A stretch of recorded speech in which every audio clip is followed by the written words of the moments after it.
हमारा भारत कब अखंड था? पुराने ज़माने में भारत के लोग कैसे रहा करते थे?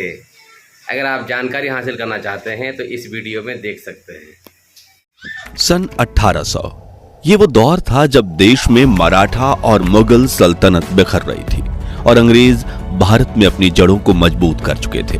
ये वो दौर था जब अफगानिस्तान से लेकर म्यांमार तक एशिया के सबसे बड़े हिस्से में सिर्फ भारत ही भारत हुआ करता था।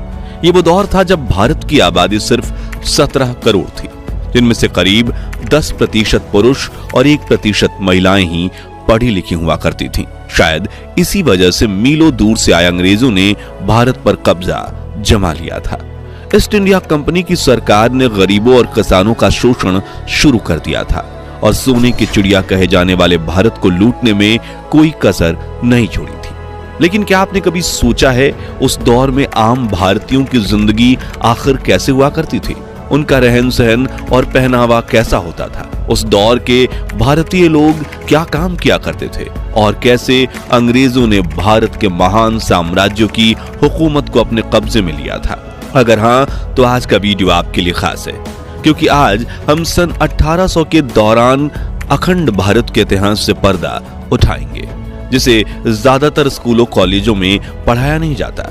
लेकिन उसके पहले आप वीडियो को लाइक और चैनल को सब्सक्राइब कर दीजिए। सल्तनत और हुकूमत। 16वीं शताब्दी की शुरुआत में जब अंग्रेजों ने भारत में दस्तक दी तो शुरुआत में उनका उद्देश्य सिर्फ यहाँ व्यापार करना था।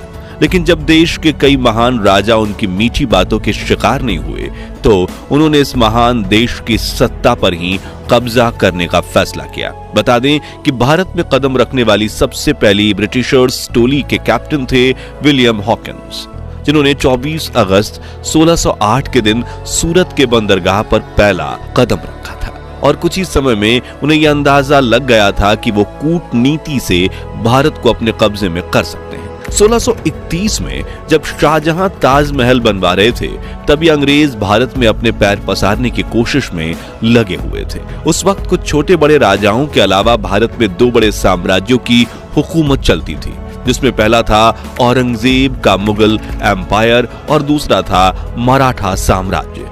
ये दोनों शक्तियां इतनी ताकतवर थीं कि इनके सामने अंग्रेज चाय कम पानी थे, मगर इनकी सबसे बड़ी कमजोरी थी एक दूसरे से नफरत। जो देख अंग्रेज एक तरफ इन दोनों सल्तनतों के राजाओं के तलवे चाटते रहे और ये जताने की कोशिश करते रहे कि हम आपके साथ हैं, लेकिन दूसरी तरफ बड़ी चालाकी से कूटनीति करके इन दोनों साम्राज्यों में कई लड़ाइयां करवाईं और खुद बाजी मारने के लिए सही मौके का इंतजार करते रहे। अपनी इसी मंशा में कामयाब होने में अंग्रेजों को 100 साल लग गए और शुरुआत हुई 18वीं सदी की, जब ईस्ट इंडिया कंपनी ने भारत में अपने पैर पसार लिए थे। मुगलों की सल्तनत खत्म होने के कगार पर थी और मराठा साम्राज्य भी कई इलाके अंग्रेजों से हार चुका था। एक तरफ वो गरीबों और किसानों का शोषण कर रहे थे, दूसरी तरफ शिक्षा और पैसों के लालच देकर युवा भारतीयों को ही अपनी ब्रिटिश आर्मी में भर्ती करना शुरू कर दिया था। वो भारतीय व्यापारियों से बहुत ज्यादा कर वसूलते थे। उन्होंने यहाँ पर अपनी फैक्ट्रीज खोल रखी थी, जहां सस्ते में बना माल एक्सपोर्ट करके वो अंधाधुंध पैसा छाप रहे थे और ये पूरा पैसा भारत से सीधा ब्रिटेन जाता था, जिस वजह से भारत में आर्थिक संकट के दौर की शुरुआत हुई। भारतीयों की कमाई, पैसों की किल्लत और लगन। आपने ये कहावत तो सुनी होगी कि मेरी जरूरतें कम है इसलिए मेरे जमीर में दम है, जो 1800 के दौर में 90% भारतीयों के लिए सही साबित होती है। हालांकि हमारे भारतीय समाज में मौका परस्त लोगों का वजूद हमेशा से बना रहा है। उस वक्त भी कुछ मौका परस्त लोग ऐसे थे जो अंग्रेजों के तलवे चाटकर अधिक कमाई किया करते थे, जबकि आम भारतीय अपनी सभी जरूरतें पूरी तक नहीं कर पाते थे। एक तरफ जमींदार किसानों को कर्जा देकर ज्यादा ब्याज लेकर उन्हें लूटा किया करते थे, वहीं दूसरी तरफ किसान बाढ़, सूखे जैसी समस्याओं का सामना करते थे और अंग्रेजों द्वारा लगाया गया जानलेवा लगान तो किसानों की कमर ही तोड़ देता था। वही जो लोग खेती नहीं करते थे उनमें से कुछ छोटा मोटा व्यापार करते थे, जिन्हें अंग्रेज टैक्स और हफ्ता वसूली करके लूटने से बाज नहीं आते थे, जबकि कुछ लोग मजबूरी में चंद पैसों के लिए अंग्रेजों की फैक्ट्रीज में 16-16 घंटे काम किया करते। गांव का व्यापार। उस दौर के भारत की एक चीज बहुत अच्छी थी, वो है बार्टर सिस्टम, यानी सामान के बदले सामान देना। इसका इस्तेमाल भारत में ज्यादातर गांव में किया जाता था।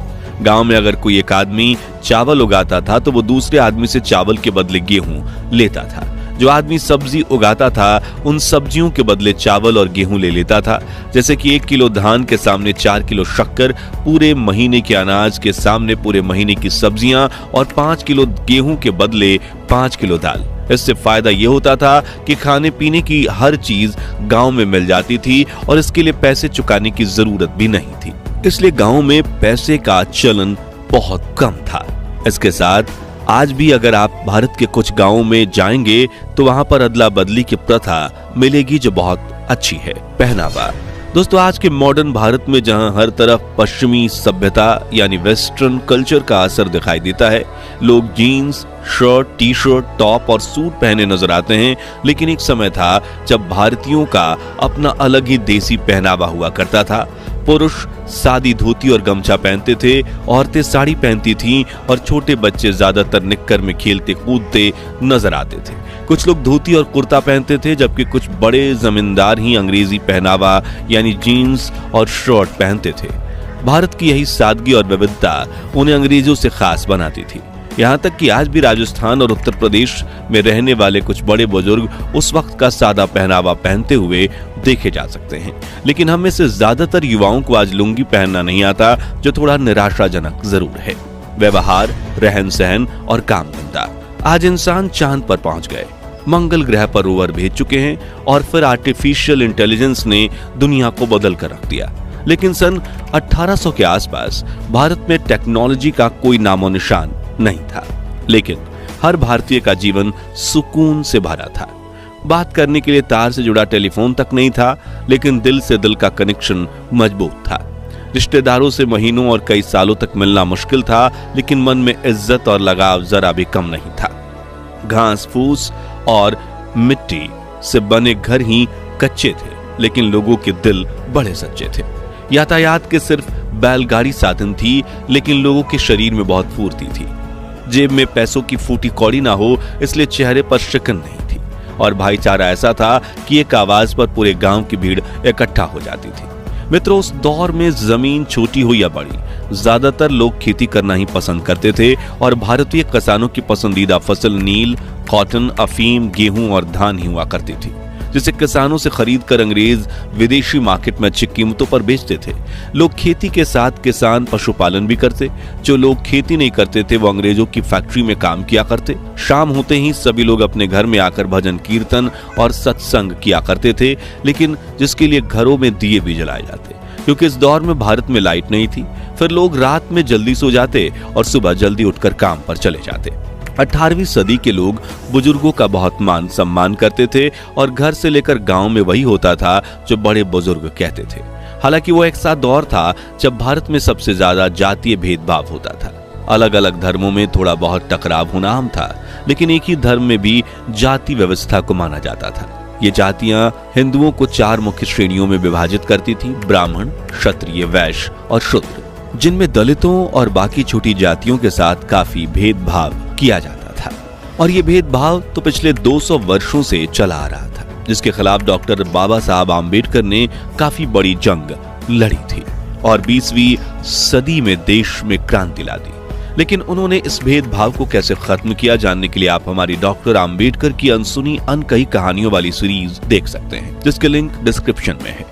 फिलहाल मुद्दे पर वापस आएं तो उस दौर में अंग्रेजों ने ही डिवाइड एंड रूल नियम को अपनाकर भारतीयों की एकता को भंग करने के लिए जातिवाद और ज्यादा इसका बढ़ावा दिया।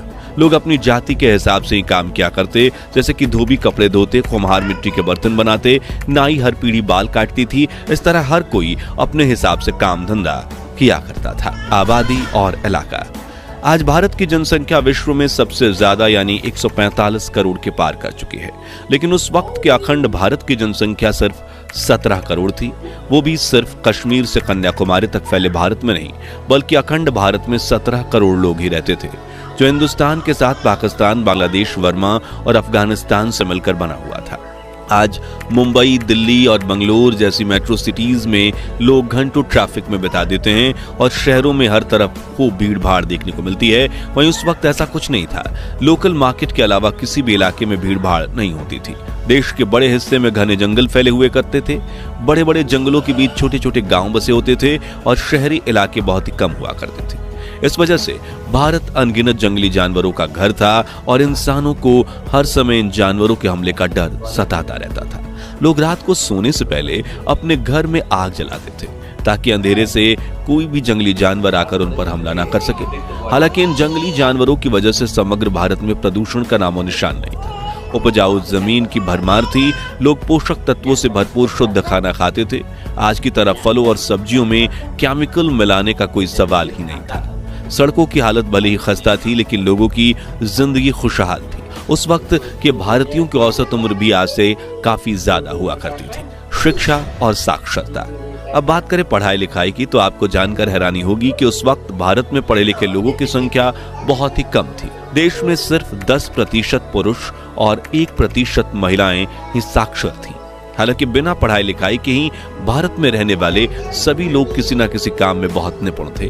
कुल मिलाकर उस वक्त में भारत की कुछ चीजें बेहद अच्छी थीं तो कुछ बहुत खराब। कहीं पर लोग बहुत खुश थे तो कहीं बहुत दुखी। लेकिन भारत हो या दुनिया का कोई भी देश, सदियों से संतुलन बनाए रखने के लिए कुदरत यही नियम चलता आया है।